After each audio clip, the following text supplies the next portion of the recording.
கடவுள் டிவி நேயர்களுக்கு அன்பான வணக்கம். அடியேன் திருமயிலை கற்பகலட்சுமி சுரேஷ் உங்களோடு அம்பிகையின் பெருமையை சொல்லும் சக்தி பீடங்கள் என்ற ஒரு தலத்திற்கும் உங்களோடு யாத்திரைக்கு செல்கின்றேன் அப்படிதான் சொல்லணும். முதல் சக்தி பீடம்னு நம்ம காமாகியா பார்த்து, இரண்டாவது கொல்லூர் மூகாம்பிகை அம்பிகையின் செவி விழுந்த இடம், மூன்றாவது காஞ்சி காமகோட்டி பீடம் என்று சொல்லக்கூடிய அம்பாளுடைய தொப்புள் விழுந்த இடம். அதை முடிச்சுட்டு தமிழகத்தில் அடுத்தது அம்பாள்னு சொன்னாலே முதல்ல ஞாபகத்திற்கு வரக்கூடிய அழகான தலம் என்றால் மதுரை மீனாட்சி.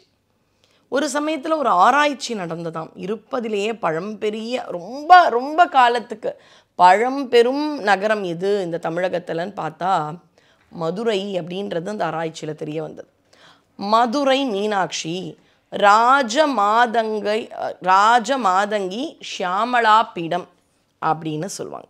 இது அம்பிகையினுடைய எந்த உறுப்பு விழுந்த இடம் அப்படின்னு பார்த்தீங்கன்னா, அம்பிகையின் இதய கமலம் விழுந்த இடம் தான் மதுரை மீனாட்சி. ரொம்ப உயர்வான தலம். பொதுவாக அம்பாள் தான் சுவாமிக்கு இடப்பக்கத்தில் இருப்பாள், சரியா? ஆனால் இந்த இடத்துல அம்பாளுடைய இடப்பக்கத்தில் சுந்தரேச கடவுள் இருக்கார். ஏன் அப்படின்னா, இது அம்பாளுக்கான மிக உயரிய முக்கியத்துவம், பெண்மைக்கு தாய்மைக்கு கொடுக்கக்கூடிய தலம் எதுனா மதுரை. திருவிளையாடல் புராணம் அப்படின்றது அனுபவிக்கப்பட்டு இறைவனால் திருவிளையாடல் செய்யப்பட்டு நடந்து ஏறிய இடம் இதுதான். அப்போனா எந்த அளவு இறைவனுக்கும் மதுரைக்கும் தொடர்புன்னு பாருங்கள். இந்த இடத்துல அம்பாள் மலையத்துவசன் அப்படின்ற அந்த பாண்டிய மன்னனுக்கும் காஞ்சன மாலை என்ற சோழ பேரரசிக்கும் யாக குண்டத்தில் 3 வயசு குழந்தையா 3 மார்புகளோட அம்பாள் வரா. அவ ராணி, ராஜ மாதங்கி. அவ மீன் ஆக்ஷி. மீன் கண்ணாலேயே தன்னுடைய முட்டைகளை, அந்த குஞ்சுகளை பேணி காக்கும். அந்த மாதிரி அம்பாள் கண்களால் அவளுடைய குழந்தைகளான நம்மை பேணி காக்கிறாள். சக்தி பீடம் என்பது என்ன? அந்த தாட்சாயினி சதிதேவி தட்சனால் அவமரியாதை செய்யப்பட்டு யாக குண்டத்தில் விழுந்த உடனே சுவாமி கோபத்தில் அவளை தூக்கி ருத்ர தாண்டவமாட, விஷ்ணுவால் இது இப்படியே கோபம் நீடிக்கக்கூடாது இல்லையா, அதனால் அம்பிகையின் உடலை அப்படியே சக்கராயுதத்தால் ஒவ்வொரு இடங்களில் விழ வைத்த இடங்கள் சக்தி பீடங்கள். அதில் அம்பாளுடைய இதய கமலம் விழுந்த இடம் மதுரை என்று போற்றப்படுகின்றது. உடம்பில் நமக்கு ஆதாரங்கள்னு உண்டு. அதாவது முதுகு தண்டுக்கு கீழே இருக்கிறதுக்கு பேர் மூலாதாரம். அதுக்கும் கொஞ்சம் மேலே அடி வயத்தில் பார்த்திங்கன்னா நீர் இருக்கக்கூடிய இடம் அடி வயிறு பகுதி சுவாதிஷ்டானம், மேல் வயிறு மணிபூரகம், இந்த இடம் அநாகதம், இது விசுக்தி. இது மாதிரி ஒவ்வொரு ஆதாரங்களும் ஒரு தலத்தையாக சொல்லலாம்.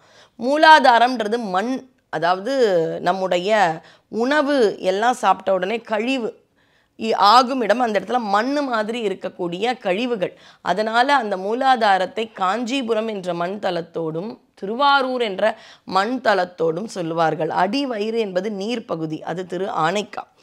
மேல் வயிறு அப்படின்றது பார்த்திங்கன்னா அப்படியே எப்போவுமே கனகனன்னு இருக்கும். அதான் அன்னை இட்ட தீ அப்படின்னு ஒரு வார்த்தை சொல்லுவார் பட்டினத்து சாமி. அதனால் இந்த இடம் பார்த்திங்கன்னா அந்த தீயானது திரு அண்ணாமலை. இங்கே லேப்டாப்னு ஒரு டான்ஸ் இருந்துகிட்டே இருக்கும். அதுதான் சிதம்பரம் நடராஜர். இங்கே காற்று செல்லும் பாதை, இது காலத்தீ என்ற காற்றுத்தலம். இந்த இடத்துல இருக்கக்கூடியது எது என்றால் காசி, இது கைலாயம், இதுதான் உடம்பு. இதையும் தாண்டி துவாத சாந்த தலம்னு இங்கேருந்தும் கொஞ்சம் மேலான நிலையில் இங்கே இருக்கக்கூடிய தலம் எதுனா மதுரை. அப்போ எப்பேற்பட்ட மேலான தலம்! அது மட்டுமல்ல, 18 சித்தர் பீட தலங்களுள் ஒரு தலம் பார்த்திங்கன்னா இதுதான். முக்குருணி விநாயகர், பொற்றாமரை குளம், சங்கம் வைத்து தமிழ் வளர்த்த இடம், மீனாட்சியின் ஆட்சி. அவள் தான் அங்கே ஆட்சியில் இருக்கா. அவள் பார்த்து கொடுத்த ஆட்சி தான் சுந்தரேச கடவுளுக்கே வந்தது. அப்படி அரசியாக அன்றும் இன்றும் என்றும் நம்மை காப்பாற்றும் இடமாக அம்பாள் இருக்கா. அவள் செய்த கருணை, அவள் செய்த திருவிளையாடல்கள் சொல்லி மாளவே மாளாது. அப்படி இருப்பாள். அவள் கையில் ஒரு அழகான கிளி, அப்படியே 2 கரம் வைத்து கொண்டு ஒரு கையில் கிளி வைத்து அப்படியே வளைந்த இடையோடு நின்ற கோலத்தில் அருள் பாலிப்பவள் மீனாட்சி. பச்சை பட்டு கட்டி கொண்டு பளபளக்கும் பராசக்தி உன்னழகை பாட வந்தேன், இச்சையெல்லாம் விட்டு உந்தன் பக்கத்தில் வந்து ஒரு பச்சை குழந்தையை போல கொஞ்சி மகிழ்ந்தேன். பச்சை குழந்தை மாதிரி அந்த பச்சை நிறத்தை மீனாட்சியிடம் சென்றால் எல்லா பிரச்சனையுமே தீந்துடுமே. அந்த கிளி ஒரு விஷயத்தை உணர்த்துது. தன்னுடைய பாபம் சாபம் தீர்வதற்கு இந்திரன் வரார் இங்கே இருக்கக்கூடிய சுந்தரேச கடவுளை வணங்குவதற்கு. அப்படி வரும்பொழுது பார்த்திங்கன்னா சுவாமியை சுற்றி கிளியாக பறக்குதான். இவர் வந்துட்ட உடனே எங்கே சுவாமி சன்னதின்னு தேடுறாராம் இந்திரன். அப்போ கிளிகள் கூட்டிகிட்டு போகிறதாம் எங்கே சுவாமி சன்னதிக்கு. இந்த இடத்தில் இருக்கக்கூடிய கிளியானது இறைவனோடு நம்மை சேர்த்து வைக்கும் குருவாக இருக்கிறது. யார் நம்மளை சுவாமி கிட்ட சேர்த்து வைப்பா? குரு தான் சேர்த்து வைப்பார். அப்படி குருவாக நம்மை வழிநடத்தும் இறைவனோடு சேர்க்கும் ஒரு பெரிய விஷயமாக கிளி இருப்பதால் இந்த இடத்துல அம்பாளுடைய கையில் அந்த கிளி இருந்துகிட்டே இருக்கு. நம்மை கொண்டு அம்பாள் கிட்ட சேர்த்துரும். அது மட்டும் இல்லை, நான் ஏதாவது ஒன்று வேண்டிட்டேன்னு வைங்களேன், அம்பாளுக்கு அவ்வளோ பக்தர்கள்ல, அதனால் இந்த கிளி என்ன பண்ணுமா, இந்த ஊர்லேருந்து இந்த அம்மா வந்தால இவன் உங்ககிட்ட இதை கேட்டா மீனாட்சி கொடுத்துருன்னு சின்ன குழந்தைங்க அடம் பண்ணிகிட்டே இருக்கும் தெரியுமா ஒரு விஷயத்தை கேட்டு. அப்படி அந்த கிளி அம்பாளுடைய திரு செவிகளில் நான் என்ன கேட்டனோ அந்த வேண்டுதலை சொல்லிகிட்டே இருக்குமா அம்பாள் சேர்த்துப்பா.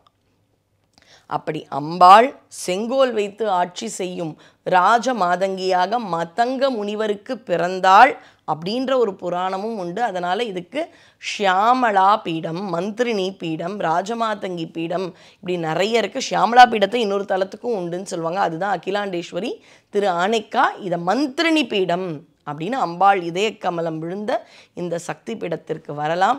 அம்பாளை நின்ற கோலத்தில் 2 கரத்தோடு அப்படியே கொண்டை முடி அலங்கரித்து கொஞ்சம் கிளி கையில் வைத்து அஞ்சுக மொழி உமையாள் வீற்றிருந்தாள் அந்த அழகிய மாநகர் மதுரையிலே.